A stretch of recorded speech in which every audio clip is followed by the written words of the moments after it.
Good morning, student. Today we see the new topic thermodynamics.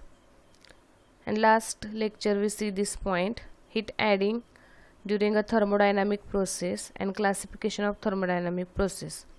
We see the first classification of thermodynamic process is reversible and irreversible process. म्हणजे आपण thermodynamic ह्या चॅप्टरमध्ये आत्तापर्यंत बरेच point बघितलेले आहेत, पण आपण लास्ट लेक्चरला heat added during a thermodynamic process हा पॉईंट बघितला होता.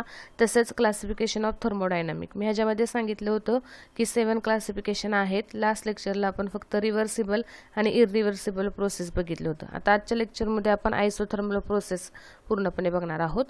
बघा आता आयसोथर्मल ह्या नावामध्येच आहे. Iso means same and thermal means temperature heat.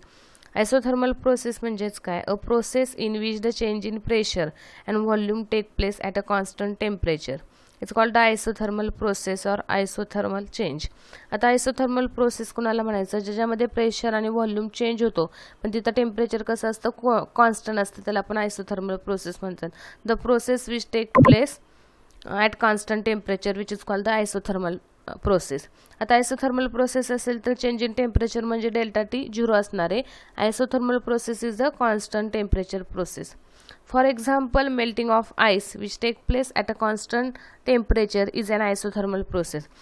Melting of ice म्हणजे आईसचं वॉटरमध्ये रूपांतर होताना ती जी प्रोसेस आहे त्याला आपण काय म्हणतो? आयसोथर्मल प्रोसेस म्हणतो. But here temperature is the constant. बघा म्हणजे आज आपण आयसोथर्मल प्रोसेस बघतो. त्याच्यामध्ये isothermal, iso means same and thermal means temperature. Isothermal process is a process in which temperature remains constant means for such a system delta T is equal to 0. This process is called the isothermal process. Means here change in pressure and volume is take place at constant temperature which is called the isothermal process.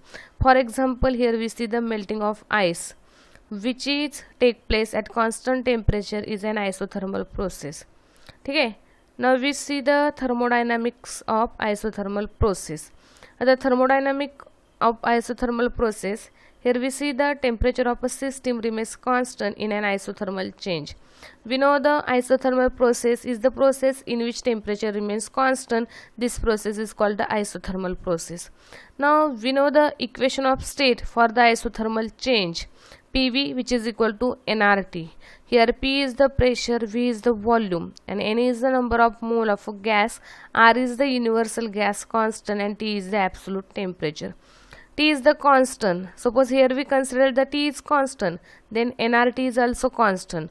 We know the equation of state of isothermal process PV which is equal to nRT. But here isothermal process, then here temperature remains constant and T is constant, then nRT is also constant. Now we see, suppose we consider this figure. This is the initial position of piston and this is the final position of piston. Suppose here we heating this container.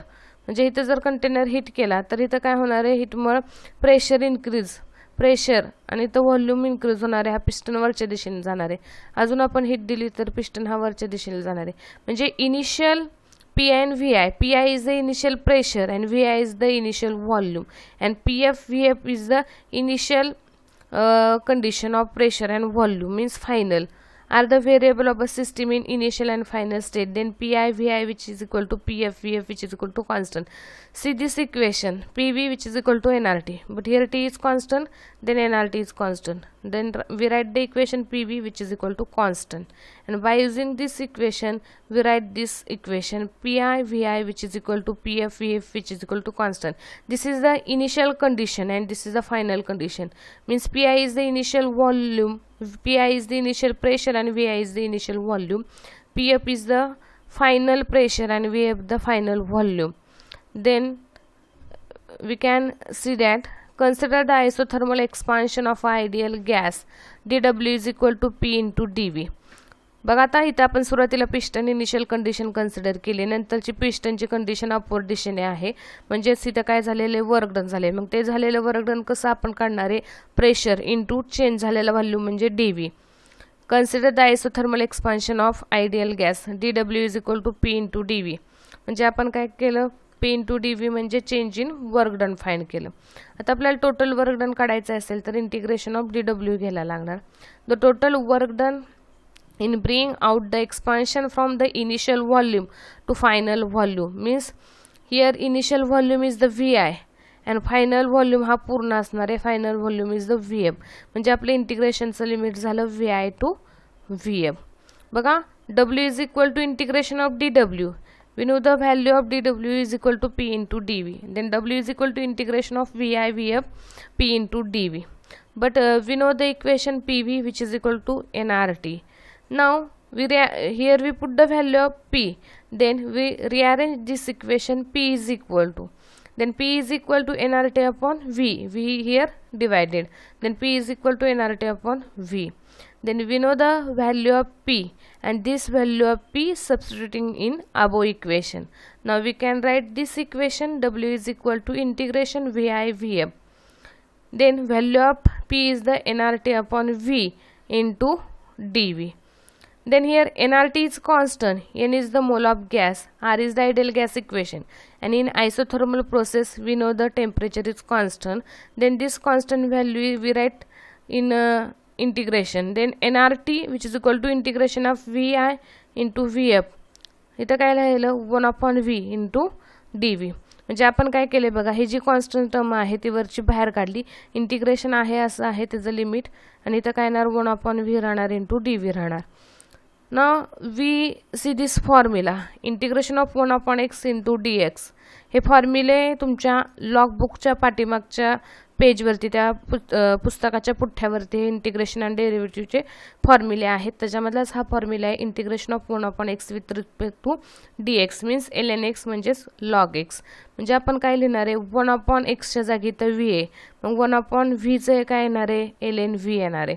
Then nRT आहे असाच constant with respect to dv म्हणजेच काय येणार आहे ln v. मग आपण ह्याचं lower limit VI आहे, अप्पर लिमिट VF आहे. देन nRT इंटू, आता जर आपण आधी अप्पर लिमिट पुटअप केलं तर ln VF minus ln VI. एकदा अप्पर लिमिट भरलं आणि एकदा लोअर लिमिट भरलं, ठीक आहे. Then W is equal to nRT. आता हा फॉर्म्युला बघा ln m minus ln n which is equal to ln f upon n. म्हणजे दोन लॉगचे सबट्रॅक्शन असेल तर आपण ते डिव्हिजनच्या स्वरूपात लिहितो. हा फॉर्म्युला आपण शिकलेलो आहोत. म्हणजेच ln VF minus ln VI हेच कसं लिहिणार आपण ln VF अपॉन VI. म्हणजे आपला फॉर्म्युला असा स्प्रेड केलेला आहे, आपण ln VF अपॉन VI या स्वरूपात आपण फॉर्म्युला लिहिणार आहोत. म्हणजे हे वर्क डन फाइंड झालेलं आहे. बघा ह्या थर्मोडायनॅमिक ऑफ आयसोथर्मल प्रोसेस, ह्या प्रोसेसमध्ये आपण फर्स्ट वर्क डन फाइंड करणार आहे, त्यानंतर इंटरनल एनर्जी फाइंड करणार आहे आणि Q ची व्हॅल्यू फाइंड करणार आहे. म्हणजे आपण ह्या डेरिव्हेशनमध्ये 3 व्हॅल्यू फाइंड करतो, W, डेल्टा U आणि Q म्हणजे हीट आपण फाइंड करतो. तर त्याच्यामध्ये आपली पहिली व्हॅल्यू निघली आहे W ची. ही जी व्हॅल्यू आहे W equal to nRT ln VF upon VI. हे आपण n ची व्हॅल्यू W ची व्हॅल्यू फाइंड केली. आता आपल्याला U ची व्हॅल्यू फाइंड करायची. U means internal energy. For an ideal gas its internal energy depends on its temperature. म्हणजे एखाद्या मॉलिक्यूलची इंटरनल एनर्जी डिपेंड्स ऑन कशावरती असते, टेम्परेचर. म्हणजे लास्ट असाइनमेंटमध्ये एक MCQ मी दिलं होतं, internal value of internal energy depends on temperature. But this process is isothermal process, then temperature is constant, and when temperature is constant then internal energy is the 0, because internal energy depends on the temperature. Then delta U is the 0. Why delta U is 0? Because internal energy depends on the temperature, and in isothermal process temperature remains constant, then delta U is 0. Now we first find the value of W means work done, and work done which is equal to nRT ln VF upon VI. This is the formula for the work done in isothermal process. Now we find the value of delta U means internal energy. Why here the internal energy is 0? Because this process is isothermal process is the constant temperature process, and internal energy depends on the temperature. When the temperature is 0 means constant, then internal energy is also constant. Then here we write the delta is equal to 0. Then first the value of W and second find the value of U. Now we find the value of Q according to the first law of thermodynamics. बघा आता आपल्याला Q ची value find करायची. We know the first law of thermodynamics. Q equal to delta U plus W, but above equation we see the delta U equal to 0. we put here value delta U is 0, then Q is equal to W. Means heat बरोबर कुणाबरोबर आहे, जेवढे आपण heat देणार आहे तेवढं work done होणार आहे. म्हणजे क्यूची व्हॅल्यू बरोबर कशाची आहे, डब्ल्यू. मग डब्ल्यूची व्हॅल्यू आपल्याला माहिती आहे NRT ln VF/VI. म्हणजे ही झाली क्यूची व्हॅल्यू. म्हणजे thermodynamic of isothermal process, first we find the value of work done, second we find the value of internal energy, and third we value of the Q by using the first law of thermodynamic. Thus, the heat transferred to the gas completely into work done. म्हणजे Q is equal to W म्हणजे heat is completely transferred into work done. म्हणजे आपण त्या सिस्टीमला जेवढी heat देणार आहे तेवढं काय होणार आहे, वर्क डन होणार आहे. म्हणजे आपण मगाशी पिस्टनची डायग्राम बघितली, त्याला खालून जेवढी हीट दिली तेवढं पिस्टन वर जाणार आहे, म्हणजेच तेवढं वर्क डन होणार आहे. म्हणजेच heat completely transferred into work done. We see the PV diagram in next lecture. Here we see the PV diagram of isothermal process. We know the PV means the pressure and volume diagram of isothermal process, and PV diagram of isothermal process, it is constant and isotherm. म्हणजे त्यालाच आपण आयसोथर्म असं म्हणतो. बघा आता PV diagram जे आहे, हा ग्राफ नीट ऑब्झर्व करा. बघा आता आपण y ॲक्सिस आहे तिथं P म्हणजे प्रेशरची व्हॅल्यू घेतलेली आहे. x ॲक्सिस जिथं आहे आपण तिथं व्हॉल्यूम घेतलेला आहे. ए हा इनिशियल पॉईंट आहे आणि बी हा फायनल पॉईंट आहे. आता ए पासून जर आपण वाय ॲक्सिसवर इंटरसेप्ट टाकला तर त्याचा कोऑर्डिनेट आहे पी आय, आणि एक्स ॲक्सिसवर टाकला तर व्ही आय येणार. म्हणजे एचे कोऑर्डिनेट काय झाले, P I V I. Again we write same for the final point B. Intercept टाकला वाय ॲक्सिसवरती तर पी एफ, आणि एक्स ॲक्सिसवर टाकला तर व्ही एफ. म्हणजे बीचे कोऑर्डिनेट काय झाले, पी एफ व्ही एफ झाले. Then from this graph here A point, pressure is maximum and volume is minimum. After that pressure is decreases and volume is increases. म्हणजे A point जर बघितला तर ह्या प्रोसेसमध्ये काय होतं, सुरुवातीला प्रेशरची व्हॅल्यू जास्त असते आणि व्हॉल्यूम कमी असतो. नंतरने काय होतं, प्रेशर कमी कमी होत जातो आणि व्हॉल्यूम काय होत जातो, इन्क्रीज होत जातो. बट ही प्रोसेस होत असताना प्रेशर चेंज होतं आणि व्हॉल्यूम सुद्धा चेंज होतोय आपला, पण तिथं टेम्परेचर कसं आहे, कॉन्स्टंट आहे. म्हणून ह्याला आपण PV diagram of isothermal process असं म्हणतो. बघा आता आपण फर्स्ट आयसोथर्मल प्रोसेस म्हणजे काय बघितलं. नीट लक्षात ठेवा, 7 प्रोसेस आहेत. Thermodynamic classification of 7 thermodynamic process. Last lecture we see the reversible and irreversible process, त्याच्यासुद्धा आपण डायग्राम बघितलेला आहेत एक्झाम्पल. आज आपण दुसरा पॉईंट बघितला isothermal process. Isothermal process means the isothermal process is take place when the temperature is constant. We see the thermodynamic of isothermal process. आता thermodynamic of isothermal process we see find the 3 formulae, means we find the 3 formulae. First is the W, second delta U, and third Q. First formula W, we obtain the formula W is equal to nRT ln VF/VI, this formula. And second we obtain the delta U. Here delta U is 0. Delta U is 0 because the internal energy depends on the temperature, and in this process temperature is constant, then delta U is equal to 0. And third we obtain the value of Q according to the first law of thermodynamic. We know the formula of first law of thermodynamic, Q which is equal to delta U plus W, but we know the in this process delta U is 0. Why the delta U is 0? Because the here internal energy it's constant which is depends on the temperature. Now we substitute the value of delta U in first law of thermodynamic, then Q is equal to W. We know the formula of W. We obtain the formula of W in our equation. W is equal to nRT ln upon VF/VI. Now Q is equal to W means heat is completely transferred into work done. And we see the PV diagram of the isothermal process. First here the pressure is maximum and volume is minimum.